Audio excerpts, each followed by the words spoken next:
Welcome back to Both Sides of the Barricade. We have a very special guest this week, as always, but especially this week, Mr. Ian Hoffner. Very excited. He's one of my best friends, and we've known each other for years. Ian, is there anything you'd like to say before we get started? Period. That. So, yeah, we'll start with how we met. Okay. Basically, would you like to tell that story? Because, Totally. So it was March 2017. I think wasn't it March 2nd, 2017? yep. We went separately, but me and one of my friends, Amanda, we went to the Dua Lipa concert when she had her first North American tour. And I think you were in front, yeah, weren't you? You were barricade or second row or something, and Yeah. then you were right behind me. And I was talking to my friend Amanda, and I was like, and I've had a lot of moments of like these when I was like a 1975 stan and would like travel all over like the East Coast following them, and I would see someone one time and then have a moment like I really know them, and most of the time when that would happen to me, I couldn't remember if I was following them or not. So I looked to my friend Amanda and I said, "This girl in front of us, because you had your really short, cute, like dark brown bob," and I'm like, "I know that girl," and she was like, "There's no way you know her," and I'm like, I'm gonna like have a conversation with her, and she was like, "Don't be like." I remember she was like, "Don't be embarrassing" or something, and I'm because like she wasn't in our world like that at the time. So I remember I like started talking to you, and you were like, "You look familiar too," like that same moment, like, "Is this you?" Like that kind of Mm-hmm. moment. So then I remember we were talking, and we went on each other's Instagram, and you were like, "Oh my god, you went to Halsey's show at Festival Pier, R.I.P. Festival Pier." Um, but I remember you had went to that show, and you were like, you held her hand because I had that video that kind of like went viral within like my Instagram Explore page, and I commented on one of your posts because I was there, and I was like, "Oh my god, that's my hand," or something like that.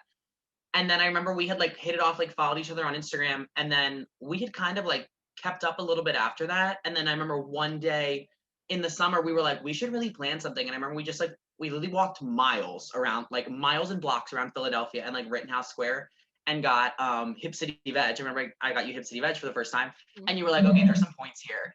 And I remember I think we went to did we go to Creep? Did you show me Creep Records that day?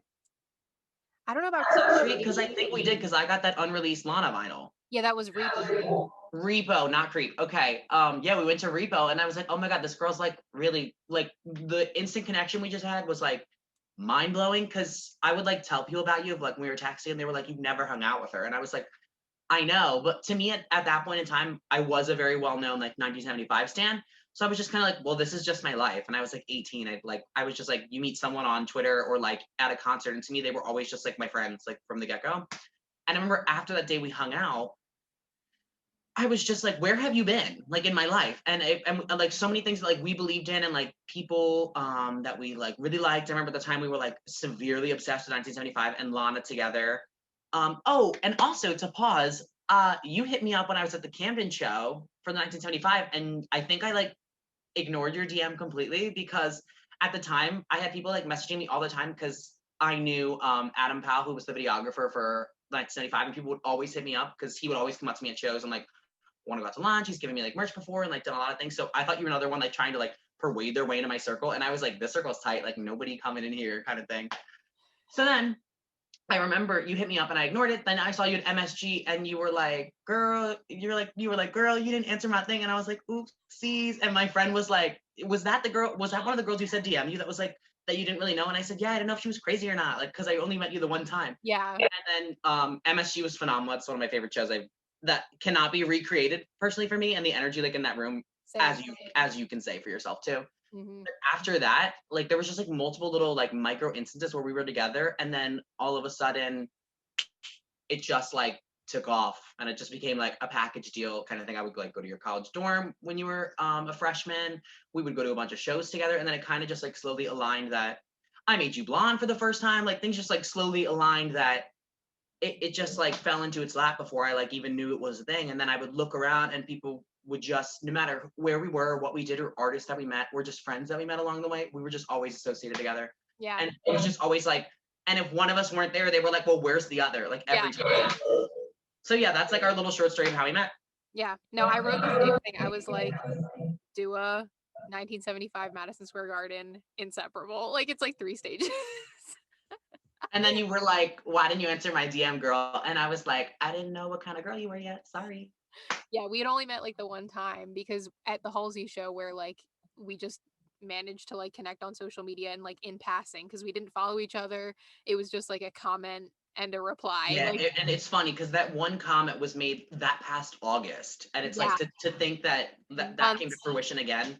Yeah. It And the just fact that was we like remembered each other, I was like, I know, because anybody I told that story to, they were like, "You would think you would have never saw her again," or even after the Dua show, they were like, "Who's to say you would have ever actually talked to her?" Because I think like in the realm of all the concerts and shows we went to, how many people did we ever follow that we probably either never planned on seeing again, or just were like, "We'll keep up with you," but that doesn't mean like you never know if you're gonna see somebody again. So yeah. it was just wild.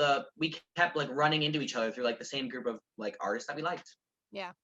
So with all that being said, how would you describe your relationship with artists and like as a fan? Pretty So similar to me. that's a great question. Yeah. I feel like that means it's like so. That's a great question. Um, but I would say for me, I remember the first artist I ever like stan was Shania Twain. I was in yeah, Really? I've never told you this story, but I thought about it the other day because she was on at work and someone was singing her and I like knew all the words and they were like, "You're a little too young to know Shania." And I was like, "Girl, I know Shania." So my mom, for people who don't know, she was born and raised in Oklahoma. So growing up, like my mixture of music was like Shania Twain, Celine Dion, trying to think of some other Cheryl Crow, like just a bunch of people like within that realm. And then like my dad's was polar opposite. It was like obviously it's just funny. Most people's dads is like always rock. It was like AC/DC. My dad actually really loves Bonnie Bear. Like there was like Led Zeppelin, like a bunch of things like that. But then I was in fifth grade and we had to do a project on like women. I think it was either women empowerment or women or men empowerment in the music industry. And it was for my technology class. And everyone was doing like Chris Brown and like things like that. And then I told my teacher, I was like, "Can I do Shania Twain?" And she was just like, she looked at me so weird because she was just like, "Why would you do Shania Twain?" And I couldn't stop singing like I feel like a woman, even though like I'm very obviously, well, let's not say very man, but whatever you want to call it. And I did the presentation and I think I got like an A and everyone was just like everyone like could feel through my soul how much I liked Shania Twain. And that was like the first instance as like a 9-year-old that I was like, wow, we love women, like women. Cause every other man my age was like trying to bop to IS and like something. And I'm like, I can't handle this right now. Like no replay for me. Uh, but that was like really where it started. And then there was another instance. This is just like a small little story. I was in sixth grade and we had to analyze lyrics and turn them and like try to show how it was poetry or like rhyming words in songs. And I remember it was sixth grade English, and I picked "Three" by Britney Spears because I couldn't stop singing it because I thought it was just like so iconic how she like did that like Minaj line or whatever, like whatever. Peter, Paul, and Mary getting down. Like I was just like, wow, yes, queen, even though I was an altar server at the time too. Like whatever. But I was trying to do it and she was like, "You can't analyze this song." And I was like, "Why? It's a classic." Like I was like 11, 12, like singing it. And at the time, Circus by Britney Spears was my ringtone before I knew I was gay. There was just like little micro instances. Everyone's like, "He's gay," and I'm like, "No, but Call Me in Circus by Britney Spears will play." Um, but I was analyzing it, and she was like, "You just can't do it," but she wouldn't tell me that it was a threesome. So she just kept like trying to be like, pick something else, and then I tried to pick something by Kesha. Long story short, people could not handle where the taste was because "Your Love Is My Drug." Let's say it, classical, and who's doing it like that anymore? No. So there was just micro instances growing up where people were just like, "Why does he have such an infatuation with women in the music industry?" And I'm like, I can't help it. And then my first concert ever was Lorde. I saw Lorde during Pure Heroin era, and that changed my freaking life. And from that moment on, I was 16 when I went to my first concert. Like I was really behind, I was like really further along because my parents were always like save your money, do whatever else, and like little frivolous things like go out to eat and whatnot. But I was like, no, I like really like music. So then it just kind of went from there. And then after I saw Lorde, I was like, this is an experience that I need every day. Like if I could go to a show every day, I was just like, this has to happen. And that was like how my beginning of music started. Yeah. Wow, I'm like not surprised by like the lyrics thing. That's so funny. Like, but it made me think about something I was thinking about the other day. Like, you know how when we were kids, I wouldn't listen to like the clean versions of songs. Like I was listening to like because my parents didn't kind of like censor music for me. Like I listened to like Kids Bop or whatever when I was like in kindergarten. But once I got to like Yeah. elementary school, my dad was like putting like whatever on my iPod, and like I was in the car and he would play like explicit songs, but it was just never something that was censored for me. But then like I remember like he drew the line at like Beautiful Girls by Sean Kingston. Cause he was like, I think I sang along and like I don't even think I knew the word suicidal. So I was probably just saying like something similar to it. And he was like, do you even know what that means? And like he got mad at me for singing it. And Oh I'm my like, God. That was like my mom used to buy. So back then, obviously, when there weren't like auxiliary cords, I remember this was like 2007 or 8. My mom would buy every single Now That's What I Call blank. And one of them was like Now That's What I Call. It was either 18 or 23, and Buttons by the Pussycat Dolls came on. And that just like I thought I had inklings back then I was gay, but that when I was like stripper poling and things around in my sunroom, like pretending I had a bottle of whiskey in my hand, singing with like my shirt tied up my belly button, living the full fantasy. My mother was like, "Girl, you need to stop." And I was just like, "Why?" And I knew all the and then I knew the remix, Snoop Dogg's like verse in the first intro to the remix, and then the song, and then I would do the choreo, like. And my mom and my dad were just like, we thought he was gonna be something, and then this is something else. So I remember that was like the beginning, and then like Fergie's "Big Girl Don't Cry" or "Big Girls Don't Cry," and I'm like, what was wrong with me? I was like 10 or 11, just like running around like singing these songs, like thinking I knew exactly what was happening. I was obsessed with Big Girls Don't Cry. Oh, I can't Fergie. help it. And London Bridge, like, why were we running around that young, just like singing all those? Even Holla Back Girl. I would rehearse the music video and the choreography. And then there was I'm like ranting a little. There was another one called was it My Little Mama? It was a lip gloss. I was like in 4th grade. Yes. And I was like singing all the words to it. And like, I remember my mom walked in at one point and I was like severely embarrassed. And she was just like, "No, you get it." And she was just like listening to me like sing all the words. And she like thought it was so cool. I It love was just like that. and then like I learned I love her too. She's a queen. We stand Venus in this household. But it was just crazy. And then another time my sister and I learned the 1-2 step choreography with Missy Elliott and Sierra. And she did it for her talent show like in school that year. And we just like felt like we were living the full fantasy, but really I I like don't even think I hit puberty yet, and I didn't even understand like what being a man was or being a woman. Like I didn't understand anything. I just was like, I really like this music and it feels really good. Yeah. That's iconic. And like that's how it should be. Like growing up with me, like it's just it makes you who you are. Like it's amazing.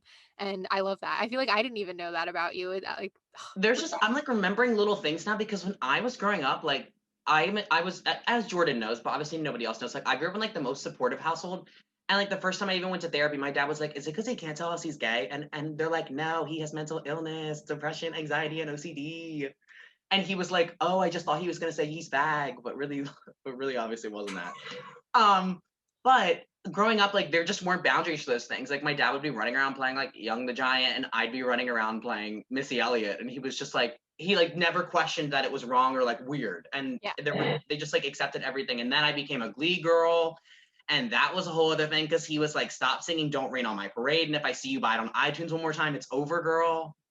So there were a lot of moments because I would get yelled at once a month when the iTunes bill would come, and I was just racking it up in the Glee single charges and bust your windows. There were just so many instances where they were like, "You need to put it down, like it needs to stop."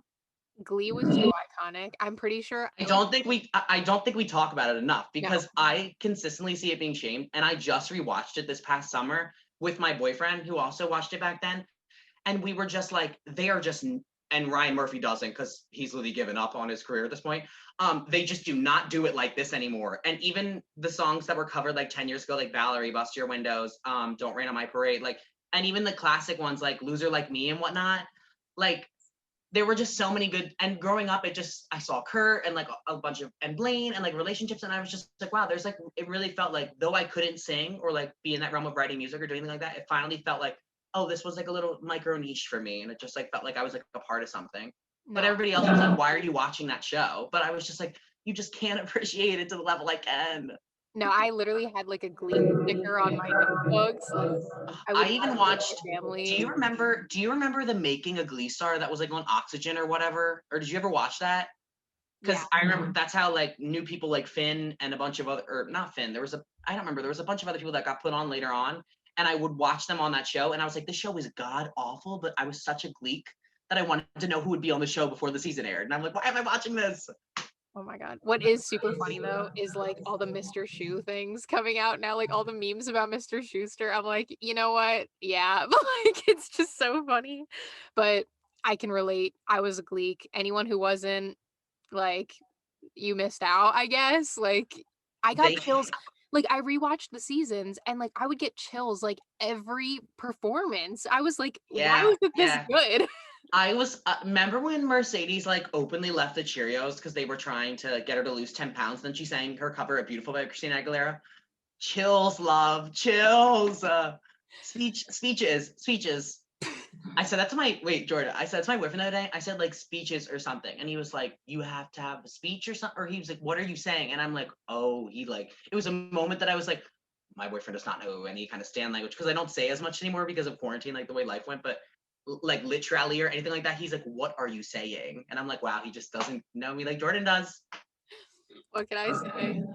I'm pretty sure we like formed that dialect together. Like I don't think I would Yeah, we talk did like that. because one day I thought it was like severely weird, and I was around people obviously that weren't like in the music industry or like going to shows like we did, and I would speak like that, and because it became like a second language, and they looked at me like I had a third eye, and I'm like, oh, not my tribe, huh? And then like I would go to my like girls and gays, and I'm like, yay, let's party.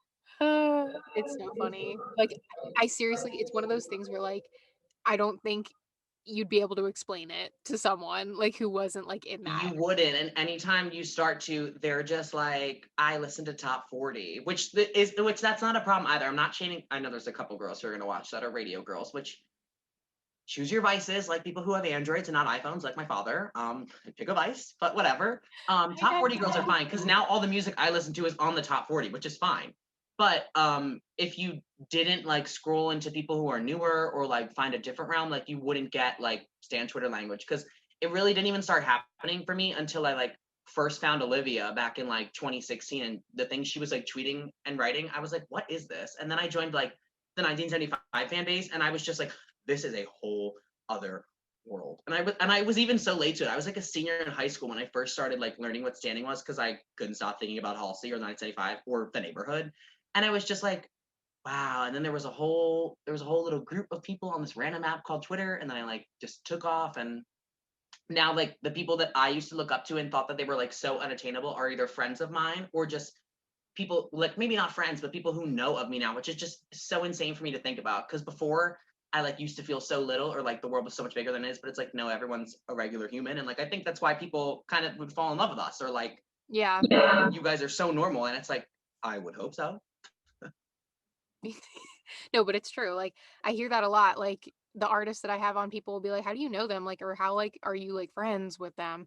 And I'm just like, I just talk to them like they're any other person I would see at a show. Like genuinely, like another fan almost. Like we're Jordan, just I still to this day, and most of the Belandria followers have dropped me off, which is good because I'm out of that. I'm out of that world now, essentially. But once the world comes back, girl, I'll be 25 and kicking it and be up Billy's ass. I don't give a fuck. I don't care. I don't care how old I get. I'm still gonna do micro things, but life's changed. But I still have people in my DMs being like, are you friends with her? Or what's going on here? How did you get into all these things? And I'm like, guys, this was a year and a half ago. This was 2 years ago. I don't even have the same hair length. I don't even have the same height. Like I am just not the same person anymore. But it's just funny because people will still be like, how did you ever get the ins? And it's like, because I never cared about getting them. They just kind of came because I met the person and then we hit it off. yeah. Everyone only ever looks at like, how can I get in with that person? But that's not what it's about. Like, and that's the reason those people sometimes get weird about fans like that because at one point, what was a good relationship then becomes how can I benefit off of them or piggyback off of them. Yeah. So that leads into this. Like, what kind of length have you gone to for artists or shows? Kind of like camping overnight, traveling, like what I would you know you. say? I know you put this in here because you know how disgusting I used to be.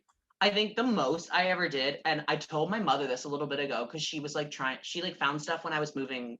I just moved out this past summer, and she like found stuff in my room, like old concert tickets. And she found the one. I remember it was Glen Falls, 1975, 2017. And my two friends and I, Fern and Lauren, I think we camped for 35 hours. Like, and it was in a parking lot in my car. I drove 6 hours. We were in a Burger King parking lot next to an event center, and we like had to sleep on the sidewalk. middle of the night during the sidewalk sleeping, this girl got mugged and beat by her boyfriend, and the cops came. And we were like, there was just so many, like, there's just so many little things that I'm like remembering right now that it's like my life has been like 90 lives by now. Because if you looked at, if you, and you could say this too, Jordan, because we've been friends, and I can say the same thing for you. The people we were when we first met to almost 4 years later now is just like mind-boggling to me, and then I can't even explain it to people. But that was the most disgusting event of my life. And after that show, I was like, I am not a rat anymore. Before I wanted to be a rat, but now I'm like, stop glorifying the rats. Like I just cannot support that. So after that show, and then we only got 18 songs on that set list, and I was like, another white man doing me dirty. And now I am like, and they're almost redacted to me. 975 is almost redacted to me now. But because of that, I was just like, I can't ever do it again. Like I did it, and though I had my friends all over the East Coast that I got to see and whatnot, I'm disgusted looking back, is all I can say. Yeah, I can relate. I mean, You're the same girl who jumped. You finished Halsey's concert at Webster Hall and jumped right back in line, so you know how disgusting it is. Mm-hmm. Mm-hmm. And there is nothing worse than. This is the question I've told everybody. Um, who are you seeing, or what are you waiting for? I'd be like the 1975, and they'd be like, who? And I'd be like, they have a song called Chocolate, and they're like, oh, she never gonna quit. Oh, and I'm like, I cannot drop it, delicious. Stop. That was like, you weren't at this show, but I waited in line for Lana at the Wells Fargo Center. You'd think Wells Fargo Center, Was like, that when Philadelphians were pissing in the streets because did mhm. the Eagles not win, or did they win that year? Was No, it the year they won? it was the game that they had to win to go to the Super Bowl, and And they did they won. lose? No, no, Oh, no, they won. Okay, because I remember you told me people were pissing in the street next to you. because they were tailgating. I was like, okay, that I have not talked about that story yet, but it needs to be I talked think you about. need to talk about it. So I was waiting for Lana, and like I didn't need to be camping. I'm just insane. And so I was Well, waiting there. isn't this similar to like 2 days before we camped out in 17-degree weather in Newark? Yes. Why did we do that? Like it I was don't know. like less than 10 degrees. We had to like seek refuge in a restaurant, and And we were like, but we might get a selfie with Lana. We were so delusional. like the illness. Anyway, so yeah, then 2 days later, like I was feeling sick because I was out in the cold like for hours 2 days before. So but like I had I think a VIP ticket that for the Philly show. So I was like, you know what? I'll camp, whatever. And I like made my dad take me to the arena like hours before the show and made him wait with me, and he was like, okay, like whatever you want, love. I got a selfie, so I'm happy. But like it was worth it. But Oh my like God, Jordan's like, I got it, bitches. Chocolate milk strawberry crunch, please.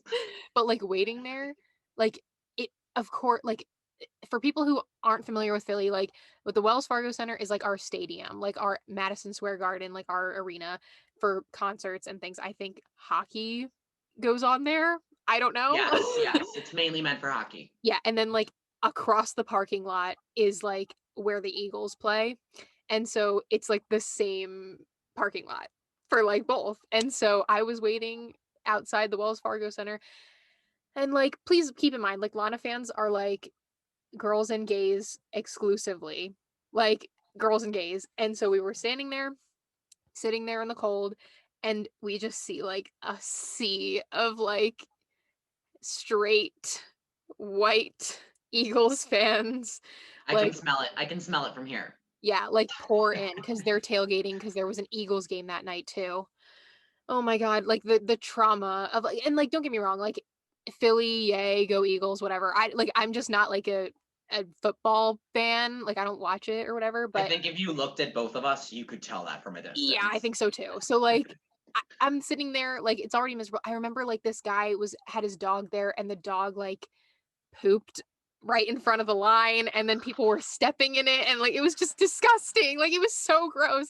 And then like tailgating, like they're all drinking and like getting drunk and raging, and then they decided that instead of using a porta potty or going somewhere away from the Wells Fargo Center, they decided to like pee in the bushes right next to our line, so much so that it started dripping like a little stream of urine like into the line. Jordan, This is reminding me, I have to go back to the Glen Falls moment for a second. Fern and Lauren were sleeping in my car and I was sleeping in a tent and I think they were really drunk and they just like fell asleep in the car. And when I told you that that couple got arrested for like hitting each other next to my literal car, one of them smashed the back window in and there was glass everywhere and they were like fighting and the cops were like knocking on my car door. Fern told me this. But the cops were like knocking on my car door and they were just like both incoherent and didn't even hear anything that happened. But if you walked by my car the next 3 days, there was just shards of glass everywhere because the people like broke open the car because I think the girlfriend was in the car and the boyfriend was. So I'm like, after that moment, I was like, I am too pretty and too young and other things that I will not say that I was just like, I will not be doing this again. So I just had to say that really quick because I just remembered that that happened and I was like, oh, we love a casual like assault case during a camping. Yeah. No, it then okay, so then like those were all shows that like we weren't together for, but let's talk about like our most memorable show together, like our most memorable experience. For me, I wrote down, it doesn't even have to be bad, it just has to be like a length that we went to, and I would probably say Jessie Week, as we've dubbed it, where we traveled to 3 different cities to see Jesse Rutherford do his solo shows. And you know what? Worth every second, but it was a Yeah, long with week. was it within 5 days that we did 3 shows? Yeah, it was a long week. That was a what did you say? That was a trying week, and we were all like severely mentally ill. Mm-hmm. Like so, and people will like not get it what I'm saying by that, but what I mean is like to the point I literally wanted to leave after I'd already spent like $200 or plus whatever else like was invested in this week and like something that I had looked forward to for 4 months. That I was just like the girls who are living upstairs are being chaotic and I have to go, but I couldn't go, and it was one of the worst and best weeks I think of my life. And then we got didn't we get swerved both like the first 2 shows and the third show made up for everything. Yeah, for like those who don't understand like what that means, like basically like we wait after the shows sometimes to try to meet like the artist when they're like going to their tour bus or whatever, just if they want to like sign or take pictures with anyone. And like at these instances, like we love Jesse Rutherford. Like so we were like, let's wait because we want to get a picture. And like he kind of just like ran right into the tour bus. No problem. He can do that. Yeah, Like, yeah, yeah. That was totally good. But then it was just like combined with the mental illness and getting swerved twice and doing and spending all this money and traveling. And then we were like kind of hitting it off with Goody Grace too. That I was like, honestly, by the third show, Jordan, this was what was in my mind. I said, honestly, if that Peanut Jesse does not come near me, that's fine because I want to meet Tall, Dark, and Handsome, which was Goody Grace. Because I was like, I see potential here, Mama. Like I was just like, and he was the cutest guy ever. Like I remember we like were next to him, and he was like, "Do you guys like really soft voice?" He's like, "Do you guys want to take a picture or anything?" And then we just like started talking to him, and he's like, "Yeah, I saw you guys at like all 3 shows, and like you guys were so sweet, and like you also winded up knowing all the words by the third one, like, and it was just like really funny." And he was like, it felt like, and even Jesse and him were like, it felt like we had our home team there, like oh, each night. So, and it was just like a cute culmination of things because, like, obviously they appreciate everything we do. It's just like you don't realize when you're within going to the lengths sometimes that these things are, how it can be perceived, like on their end too. yeah, because we were in Philly, New York, and DC. Like we did that all in like 5 days, and that was And really within going back and forth to New Jersey, it was like it was like all these little spots we were going back and forth and then down and up, and it was just a lot. yeah. But I forgot that they said that they were like it felt like our home team was there like cheering us on. I'm like, I know, and I was just like, well, time to break the heart. mm-hmm. And I'm sorry, just staring at Goody Grace every night just felt right. Yeah, I have to say it. you're Goody, Goody, Goody, if you're listening, it's always Goody seeing you. right. I can't. Oh my God. And I did write down Lollapalooza too. I don't know what if you had anything else, but just like that trip was amazing. Like, Yeah, do we want to go there with the Brockhampton mosh pit? And then what we looked like pulling up to Dua Lipa's after show? Because that was the most disgusting I have ever looked in front of somebody that looks that rich. If we want to go there, wiping ourselves off with alcohol pads.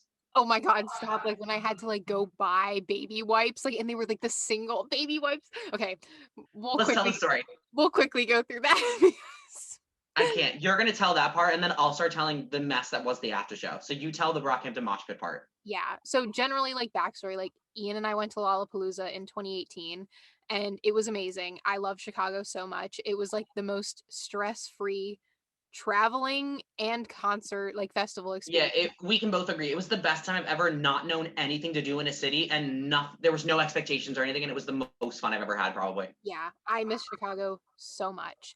So we went to Lollapalooza, and I think that was the last day, or no, the day before the last day. It was like Saturday or Yes.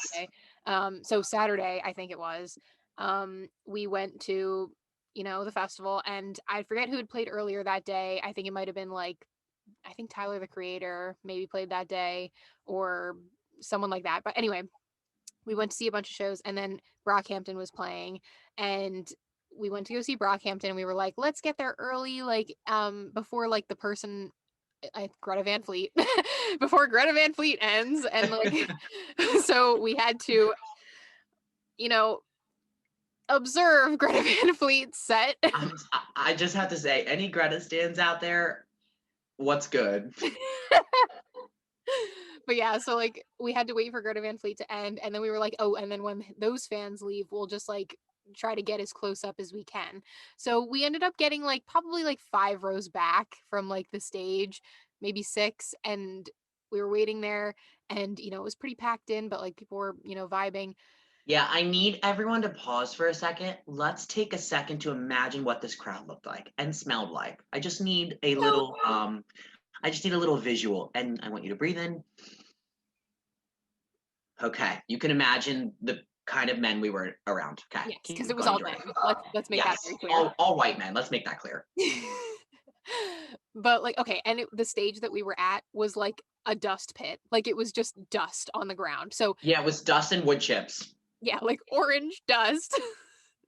So they get on stage, or like they're about to start, and like I feel it's gonna be bad. Like I can sense that the I remember crowd you is looked about at to me and you were like, and I was so delusional because I was like, oh my God, I get to see Kevin again. And you were just like, Ian, I know we shouldn't be doing this. And I'm just like, girl, suck it up.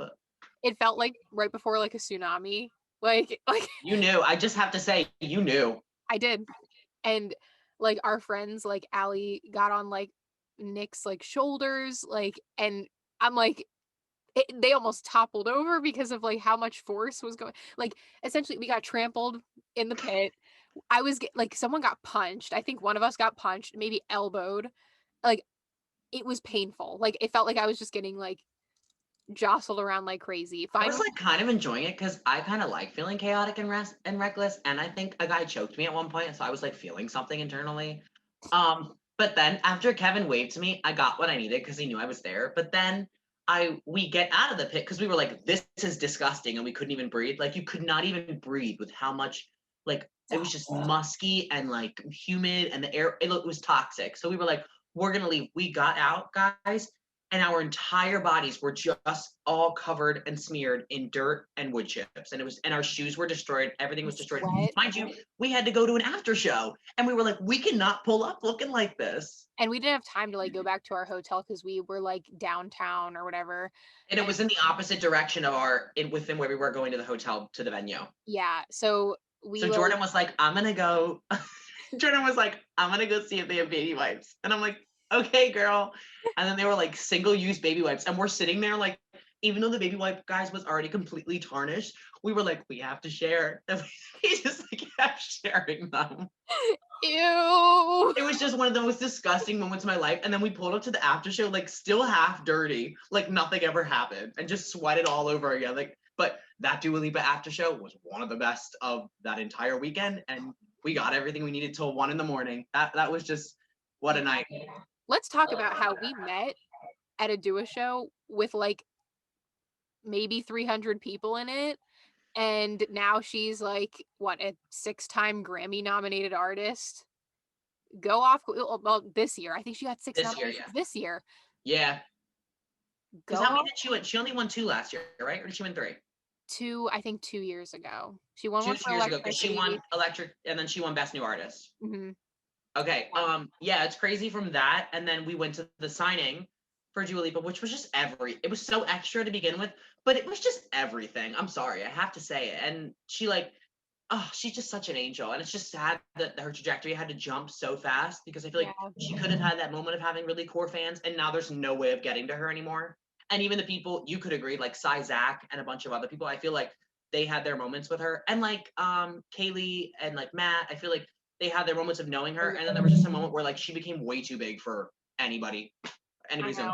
good. It's really sad, but she was one of those that I was always the most sad that blew up so fast, because if there was just one little midway in between, I feel like her 2017 tour to where 2018 went, I feel like there could have been a way to get to know her better.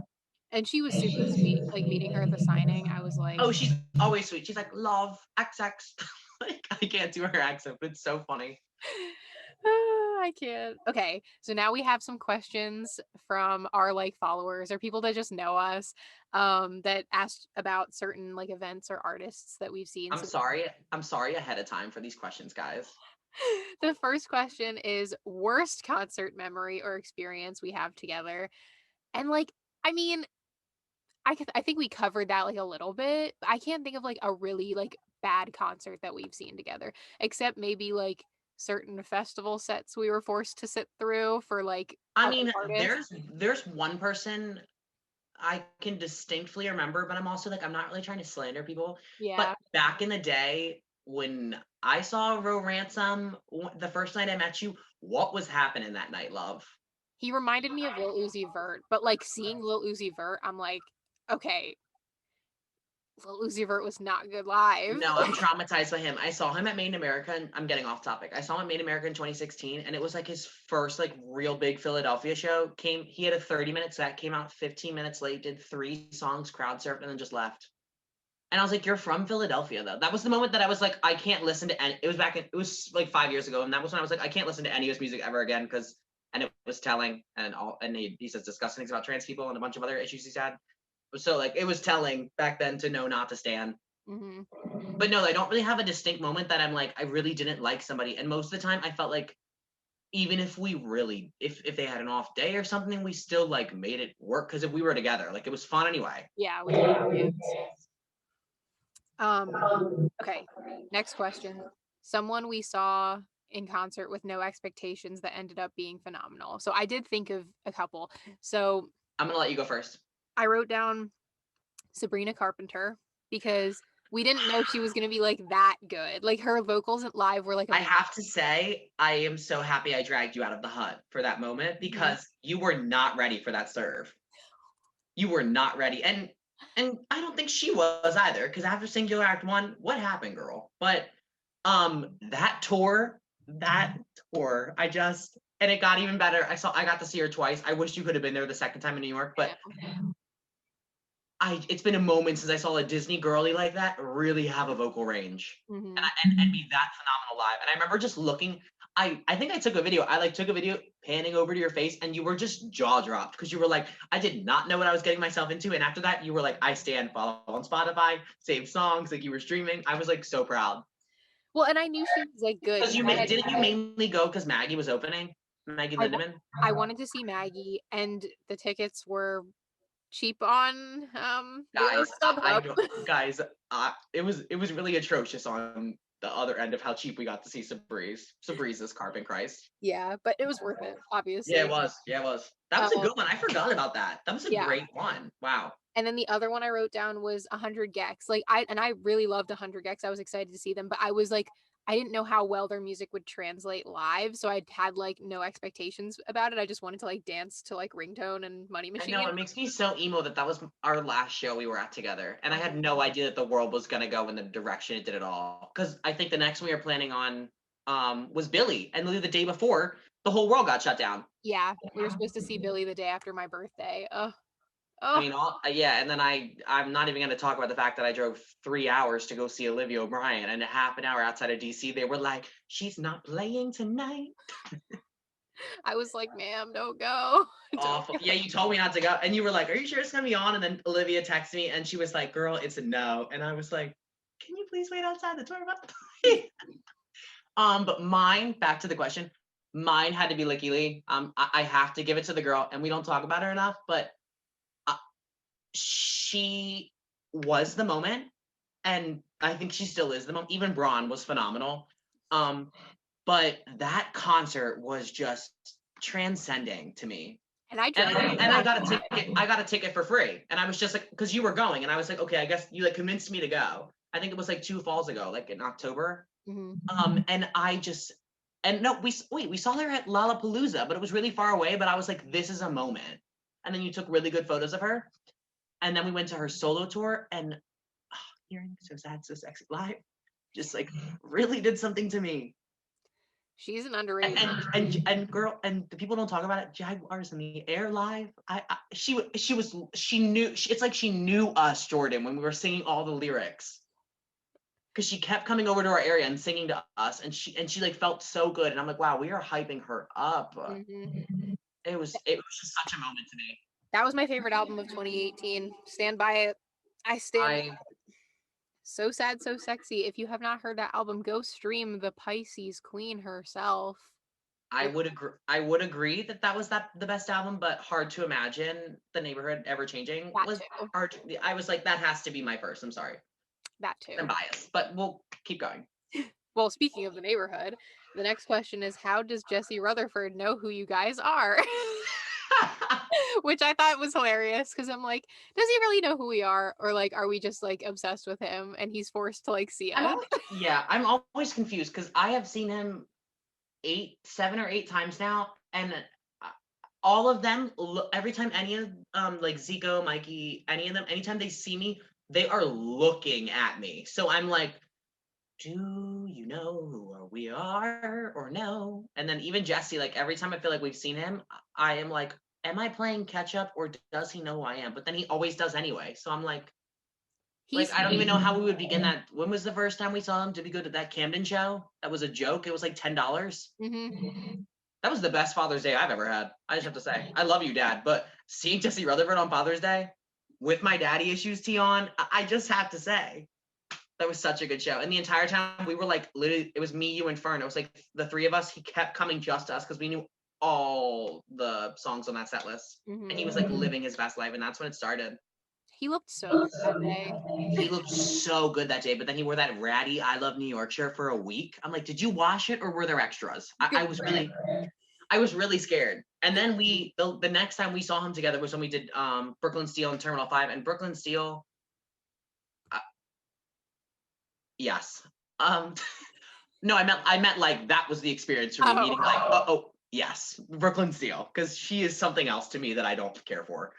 And then yeah, because we were waiting at Brooklyn Steel when it was over, we were waiting by the door, and Devin saw that I had one of the like neighborhood wildflower collabs, and she was like, yes, and I was like, Devin, come here. Yeah, come talk to me, sweet. Yeah, wait, what was that guy on TikTok? Hey, yo, dude, come here. Like us to Devin. But then and you met her at Lala.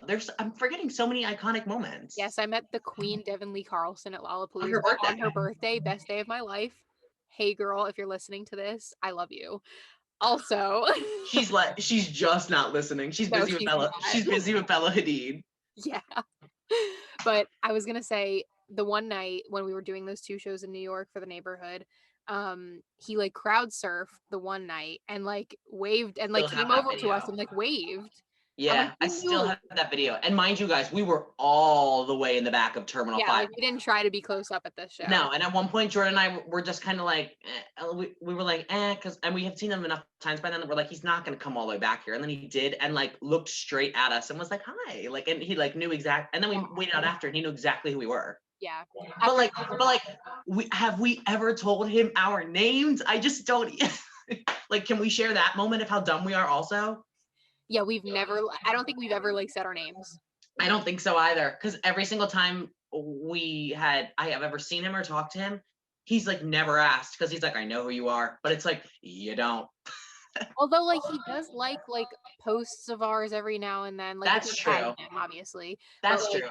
So I think he does, because I took pictures of him at Lollapalooza and like he liked those, and I was like, okay, like I think he like knows, but that's true, because I haven't even seen him since last November, and he just liked pictures of like my boyfriend and I because I tagged him. But it's just like funny because he definitely like doesn't forget our faces, like though we don't like look the same anymore or whatnot. Yeah. I think he reminds me of Halsey in some ways, of that he remembers. And I just have to say, it's sad that the neighborhood does not have the fan base that they do, but like he's one of those people that like once he knows you, or is like I think talked to you once, I feel like he always knows your face even if he doesn't know your name. Yeah. Because like every time, Jordan, that I was at a show, even when you were not there, he knew exactly who I was, but like didn't have time to like talk or hang out or whatever. But it's just wild. He reminds me of Halsey in that way of like knowing his fans. Yeah. He's the coolest. Like, he is the coolest. He's the goat. I literally have a neighborhood tattoo and an Ann tattoo from Jesse Rutherford, and the fact that he's seen him is phenomenal. But I miss him. I miss him. I want to meet Marty one day. I'm like, can we get it going? I want to even have. I would have a play date. I'll bring one of my gross cats and see what Martin wants to do. Like, I don't really care. Rose? Well, the one's overweight and we're working on it, and the other one has. I think she has body dysmorphia, so we're working on that too. So by gross, I mean mentally ill. They're so cute, though. They are really cute. I just have to say for the record, they are really cute. They're just mentally ill, but they work. My cats are mentally ill. Okay, like That'll be like in the bio of the podcast. Ian and I talk about how his cats have body dysmorphia and are overweight. okay, the next question though, this one, like, I love it. How did you get into that Billy NYC event? Now that's a story. Jordan, I still get asked to this day about that photo. That's a story. So you have to share, because I vaguely remember that day. You have to share this one. To answer the question, Billy did a magazine cover shoot with Takashi Murakami, an amazing artist. I cannot believe I was in his presence, to be honest.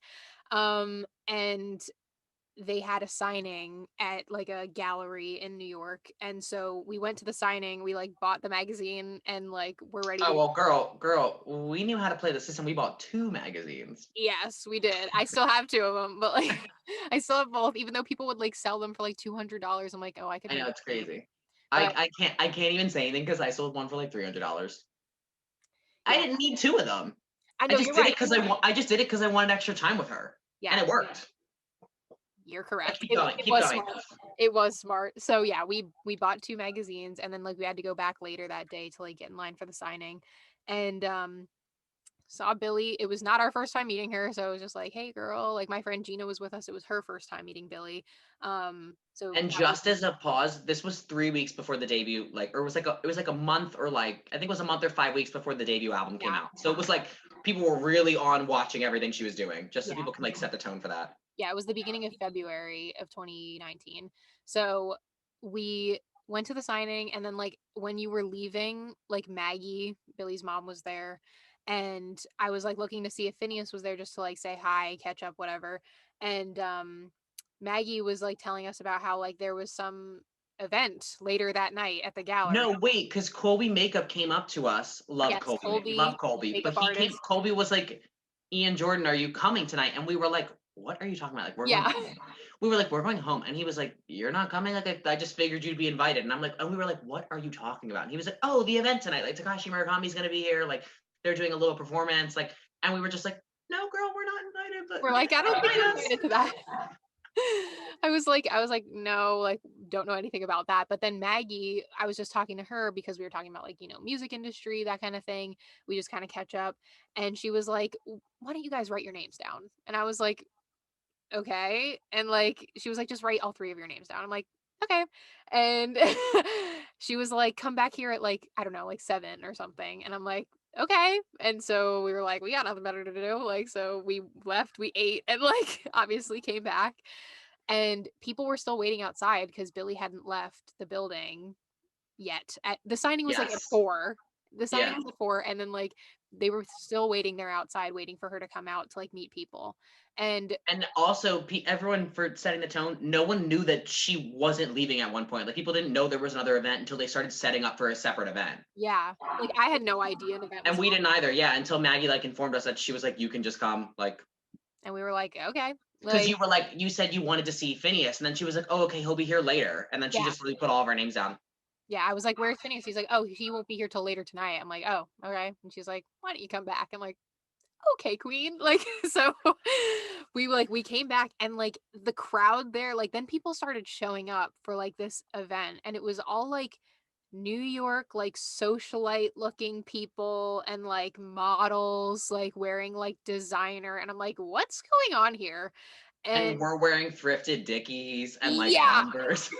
I was literally wearing like a thrifted t-shirt or something, like, or sweater, and like it was just so funny. Because Yeah, we had no idea that this was happening. So then they like let people in, and I remember the guy came out and he was like, "What's your name?" And I'm like, "Jordan Taylor." Like I think I'm on the list or whatever. And he was like, "I don't think so." And then like he checked and like I was, and he was like, "Okay, come in." Like he like because it's this art gallery and like they're all like fancy schmancy or whatever, and It they was the just most time in my life I knew, and Jordan and I looked at each other. We were like, we do not belong here. no, we do not like And because I think people knew, and then they were kind of just like, oh, join the fun. Like, and then everyone was like, okay, hope you're having fun. yeah, there was, like, a fancy, like, like, coat check. I was like, "Wow, I'm feeling so fancy." Then we go upstairs, the 3 of us, and, like, it's, like, a full-blown, like, Billy event, like, and I'm like or, like, Takashi Murakami artwork everywhere. I was like, the art kid in me was like, "Oh my god, like, these paintings are, like, worth hundreds of thousands of dollars." Like, I'm Yeah, freaking and out. that was the point when I realized he literally flew just for this event to be there, and I was like, wow, he's gonna be here. And he was Yeah. literally right next to us during their special performance. I saw him and I was like, I don't know what I would say to him. Like that was a starstruck moment. I was like, I can't say anything, Yeah. like, because I'm like too nervous.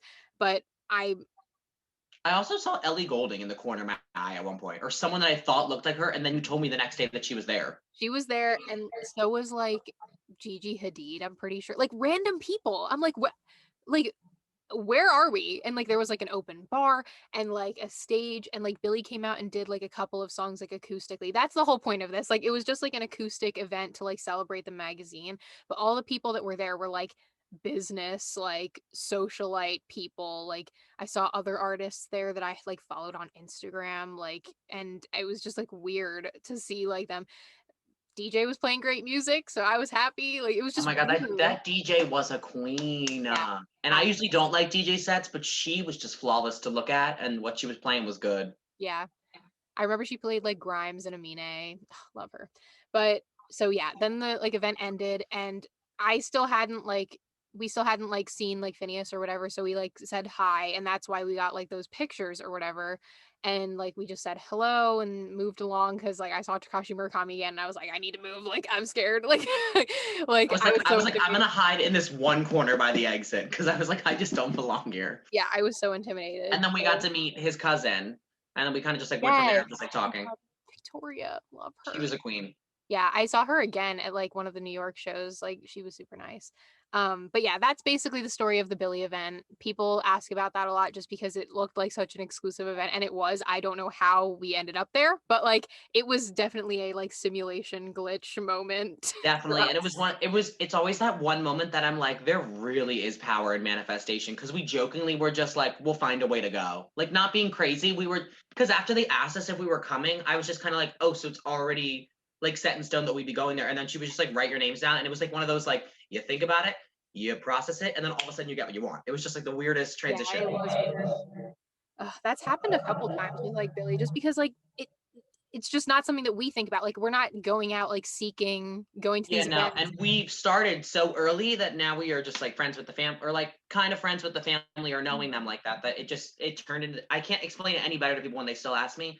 That really is what happened though, because people still ask me to stay. One of the questions that I just got sent right before we started filming was like, "How did your relationship with Billy even become where it was?" And though I haven't seen her, I haven't really spoken to her since that event, which is crazy because it's Yeah, it's almost been a 2 years long old. time. But it's crazy because I feel like if we saw her again, it would be like nothing changed. Like she just reminds me of that. Yeah. And it really did start because we should talk about that very first concert really quick about how Yeah. that started when we skipped school that day. Yeah, I think I did skip class that day. Like, and it was so funny because, like, okay, it was Billy's like "Don't Smile at Me" tour, like super small venues. We were seeing her in Philly at like World Cafe Live upstairs, which was like 100 people maybe, and we like skipped class and camped all day. Why? No one was I don't there. know, but we also were just like, I remember you had texted me and you're like, even if no one's there, like we'll just hang out. I remember we were like streaming Amine, we were streaming the Bang Bang Dua Lipa cover. Like that day will like bang bang. Yes. But that day will like never let me down. And the whole time I had no ticket. Like that just always like made me laugh because I just have to say this for the record, guys. Every single solo show that I have seen for Billy, I have not paid for. Um, nail emoji, nail emoji. I'm just kidding. I didn't mean for it to turn out that way or any meet and greet. Mama never bought. I just have to say. But it's wild. But that was how it started. Thanks, Jordan. That was how it started that first day, though, because you had texted Phineas being like, because you were just kind of like, oh, girl, come and we'll figure it out. Because you and Phineas had like, you're gonna explain next week when he's on, obviously more. But like you and Phineas were kind of talking, and you're like, I'll just DM him, we'll see how it goes, and then like he didn't really respond, and then literally the next guy that came in line was like, all of a sudden like, I have an extra and it's free, and he just gave it to me. And it was just like, that's how the world started, guys. So I just had to put that in there because it was the most weird thing. And all day I was just like, oh, I'm going to see Billy, even though Yeah, I you had no just tickets. we would have gotten you in anyway. It didn't Yeah, matter. no, it's Like, true. It was just so funny that that guy like didn't even ask for money and just randomly pulls up next to me and gives me a free ticket. yeah. Well, and at that time they pulled up in like a van, like all of them. Yeah, And then like yeah. they came out and I remember Billy being like, "Oh my god, I remember you from like my show like forever ago," because it was like the second time we had met. And I And think there was like 11 people in line when they pulled up or something. Like, yeah. So she like and no one talked was being everyone. crazy. Yeah. Those were the days. Those I were know. the days. There wasn't enough time for enough of them. Yeah. And then someone asked about the Billy like Lollapalooza after show, which was similar because we didn't have tickets. um Can you please share that you reached out to Phineas about how trying to get in, and then we'll go from there. yeah, so we arrived in Chicago for same Lollapalooza time. We arrived in Chicago and that night we had gotten there like that morning and that night was Billy's like after show. It was before this festival started, but they called them after shows. And it was at the House of Blues in Chicago. And we didn't have tickets because like it sold out immediately because at that point she was selling out like crazy. So we didn't have tickets and we got there and I was like, I don't know, like I think we can manage tickets. Like I think we'll be able to go. And so I texted Phineas and I was like, hey, like can we come tonight? Like we arrived in Chicago like earlier than we thought and like we can come because I don't think we bought tickets either. I don't know if we even tried because No, we like because we were on our way to Gov Ball and we didn't have reception when remember we were on the train to Gov Ball and we had no reception. They literally all the after shows like sold out. yeah, but we were also like, oh, I don't know if we're even gonna get there early enough. Yeah, because we didn't know when we were planning on flying in or doing whatever. Yeah. So we didn't like I messaged him and didn't like hear anything from him. I'm sure he was like busy setting up or whatever. And then I was like, you know what? Like it was like lunchtime. I remember we were in Chick-fil-A and like in Chicago. And I was like, you know what? Like I'm just gonna message Billy and like see like for fun, like just to see what happens. And I messaged Billy and like I think like 5 minutes later, literally, she was like, yeah, I got you guys. Like, what's your name? And I'm like, I mean, like, what's your full name? Like, for both of you. And I was like, how did we get tickets I from don't know, but her? Like, it was even funnier. This isn't bad, but it was even funnier because Phineas was like, "I'm sorry, I just don't think I can swing this one," because like it wasn't his yeah. Oh my event. God, he did message us and he was And like, then oh, we were just kind of like, "Well, what do we do now?" And then she reached out to Billy, and Lily, as she DM'd Billy, Billy was typing, and she was like, "Yes, absolutely." And then she was like, "Just you?" And then she was like, "No, me and she was like, "Got you." And she didn't even like ask for our last names or anything. yeah, no. And then we get there and I was like, 2 tickets for Jordan Taylor. They're like, here you go, like in an envelope. I was like, no words. That was wild. Again, those were the days. Like I just miss like going to shows because of stuff like that. Like that was so like And it's random. funny too because that was the same night that I met I don't remember her last name but M Wee like on Instagram like Yes, I saw her. we met yeah we or I like had said hi to her or something and she like said hi but she had like no followers then like I think she had like 30,000 on Instagram just because of that viral video of like Yeah. Karma get a kiss for you or whatever. Which is just will always be a classic. But I like met her briefly, and then like literally she became a stan, and then just like slowly evolved, and then now she's like she really is like her own thing. It was just funny like how like times have gone. Yeah. Because do you remember when we were on the phone with Maggie trying to? Because Maggie was like, I want you to be able to say hi to them, and we were running around Chicago, Yes. Oh my and we God. looked like we went into Pennywise's lair to find them. Yes, because then after the show, like we went to the show, obviously, like it was fun, whatever. I say like whatever, like it was a very good show, like obviously. Um, so then like afterwards we were like, oh, like because I think they'd even said like, oh, we'll see you after the show. Cause I remember seeing Billy before when we were in line. She like ran through and like Well, you also messaged Phineas, and he was like, "You're here," like it was just so funny. oh yeah, I was like, this is insidious. because he didn't know. I was like, because I had messaged him and he was like, oh, I don't think I can get you guys tickets like for tonight. Like, I don't think there's enough. And then like messaging Billy, like I assume Billy just has more like spots on the guest list, but like she got us tickets. So I don't even think Phineas knew. And then and then after the show, we were like, okay, like we'll see if we can try to say hi like before we go, just because I knew we weren't going to get to see them at the festival because Yeah. that's another world. And so I think we like saw Maggie, or like, oh, we were with a friend who like had Maggie's number and like called her on the phone, and we were like, hey, like, where are you guys? And like then we had to like walk around like blocks and blocks to like find where their car was. We said hi. That was super fun. Like I just remember like that night it was like, but we Yeah, weren't because that was the night we met. I cannot say her name on a correctly meet. right. Yes, that was the night we met Anamik, and I remember that I still miss her to this day. I In know. general, Hey, if you're Queen, watching we miss Anamik, you. you are an angel, and we love you.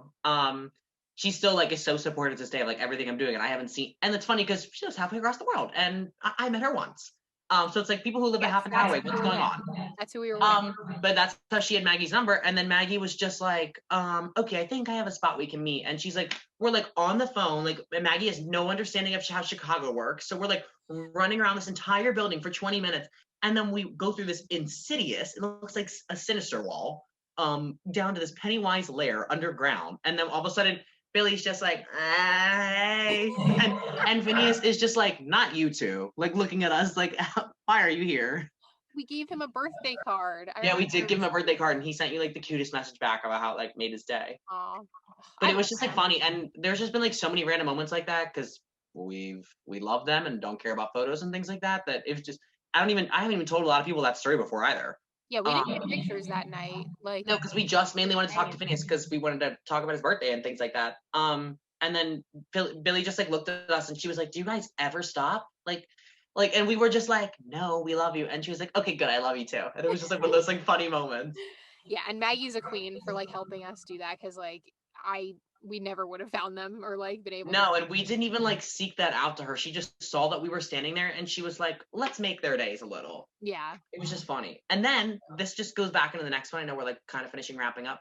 Why this all comes to fruition is when we went to Union Transfer for what was the tour called for that one again? The One one by by one. one tour, I believe. For that tour, that was a whole other funny story. But that doesn't matter right now. But at the end, when we went back, when Maggie brought us backstage just to like say hi to them, because at that point in time I like realized we weren't gonna be seeing them for a minute.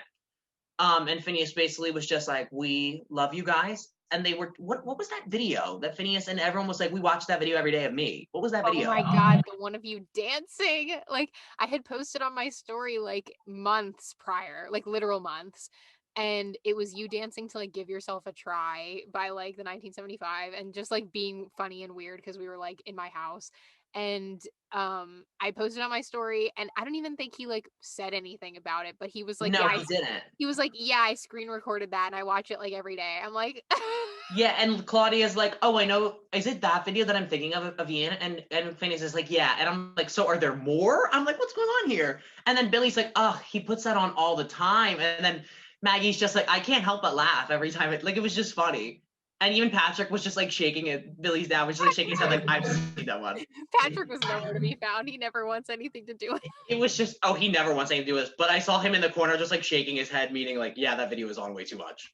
And Phineas was just like, I don't care. It makes my mood and it makes me laugh. And then like played the video again. I'm like, I know the video. I was in it. The fact that he pulled it up, I was like, It was just, and I'm not gonna lie, he pulled it up real quick. So I was like, you know how to get that little search button going. was in I was his like, wow. favorites. Oh my God. Okay, last question. How many times did you guys see Brockhampton? And why did you stop? Well, good question. I think I've seen Brockhampton 10 times, unfortunately. I'm just kidding. But like we stopped because like 10 is enough, first of all. And second of all, like they just kind of like fell off, I would say, like in my radar, or just like they stopped making like music that I was like really into. I just wasn't into them anymore. But like they had their time, believe me. Hey, I couldn't have said it better because at one moment where it was like the height of us, remember when we got sick that one week because we did 4 shows Yeah, within 5 days? That was just the most. And then I almost convinced you to do a fifth one. And you're like, Ian, the phlegm coming out of me cannot support a fifth one. it looked like wasabi. Like it was And disgusting. I came back the next week and me, you, and Thomas all had sinus infections. But besides that point, at one point, what was inclusive and like really fun and groundbreaking for like a new generation of like a male pop group that I Hmm. thought was phenomenal, just slowly shifted to all about money and all about capitalizing. And then I'm just saying, once they signed that RCA deal and then the thing with the mirror happened, they just died to me, like literally died.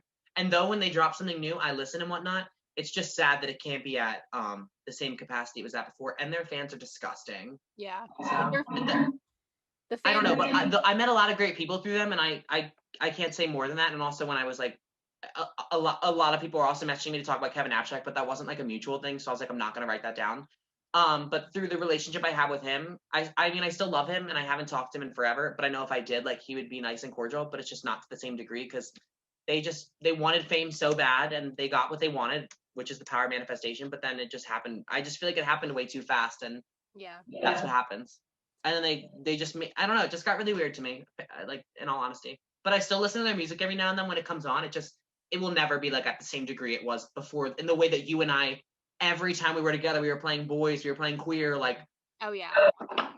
it's just sad. To me, sometimes it's sad because those were some really fun memories. It kind of feels tainted most of the time. Yeah. If you can agree to that. Do you agree with that too? For sure. Like I remember like my freshman and sophomore like mostly my freshman year of high school like was defined by like Billy and Brockhampton. Like that's it. Like that was all I listened to. And so like Freshman year of college? yeah, Okay.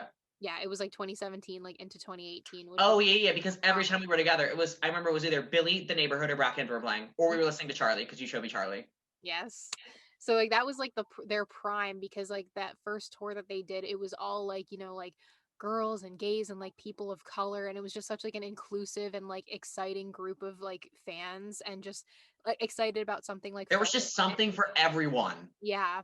So like I think that that was what was exciting, and then when it became more mainstream and it turned into like, you know, Odd Future fans latching on, or like, just more like men, I guess. Like it was just it kind of like changed the dynamic of the shows. Like the shows got much more like intense and like And it all happened, Jordan, like, and like, we can say this because there was 2 years we were like on and off doing tours with them. It happened within like a year. yeah, That all of a sudden, like the same girls and gays that really liked them and were supporting them were like, I just can't even listen to them anymore. Or like that, or the concerts just changed astronomically to just being about moshing or hitting each other, or like, and then it just wasn't fun anymore to me. yeah. So that answers that. But okay, now we have like our last little segment where we're going to talk about like our favorite songs currently. I know you feel the same, but I think my favorite song right now is Prisoner by Miley and Dua. I've said it once. I said it to my mother 2 days ago. She did not understand. I want this on my scripture. So something, or what is that called? I want this on my Tone. tombstone. I said scripture. Well, this is Plastic Hearts 1312. I am a smiler before I am a faggot. I think we all know this. If anyone knows me, they connect me with Miley Cyrus. Hmm. Um, the Prisoner music video, I have to talk about it. I have to talk about it because the single itself is phenomenal, but that music video was the first time in a long time that, though there wasn't much of a thematic element to it being like crazy or astronomical because it's Miley Cyrus, people expect in your face, shocking and bold, just them getting on the tour bus, hooking up, looking hot, feeling sexy and right, and hopping to the show and looking like that. And that was the first time in ages Dua's hair has looked that good. And A long Miley, history. yes, and Miley was giving me the Debbie Harry moment, and I was just like, this is everything. And I just and the Rocky Horror glimpses in the beginning with the mouth. Yep. And I'm sorry, what was that? I mean, it's like you got good mouth. Like Miley has a great mouth to look at. He Even does. I showed it to my mom, Jordan, and she said I could just stare at her mouth. Like she was like she's so infectious like that. And my mom's also a stan. Like she was sending me her like she's been sending me her backyard sessions because she's like every time I listen to Miley now, I remember like your childhood and like things like that and just how much her voice has changed.